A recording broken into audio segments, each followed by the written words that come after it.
Tilla Shiroki. Tillab ketib chaqirsanım rozimman uka. Ish tilla brat deyishlaring dushima girib bitdi uka.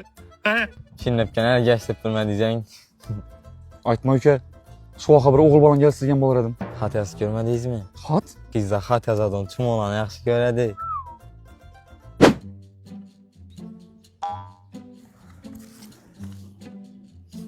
Voy jama. Hang. Nima yozishni bilmayman-ku uka. Unda ovozli xat beramiz.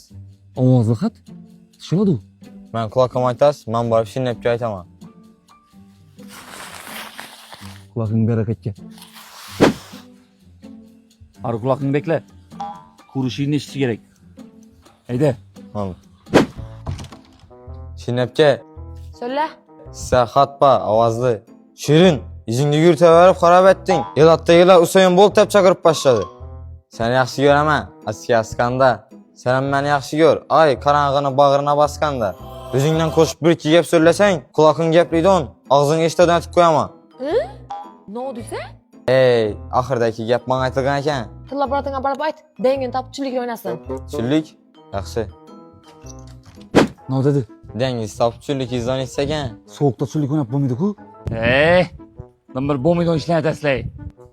Shetdisaka, Siz bola deyin, jiddiyroq balani yaxshi ko'radi. Gapini o'tiradigan, girzadigan, chiqaradigan balani yaxshi ko'radi. Doğru uyuna gir. Yakasını uçlap devola dire. Ertang to'y bir gün qiynaqar keyin sochini yuramanda. Tamam. bu darajada risk etib bo'lmaydi aka. Korkma balam. Korkkan hech narsa yo'q bu hayotda. Korkkanlar emmas qazaqda. Akam ketdi qazaka. Indamin dur. Gitdimi sen? Bor darrov.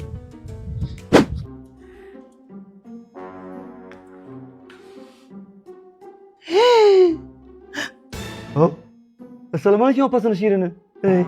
Shirin opasi. Men sizni yaxshi ko'raman. Men Shirinni opasiman.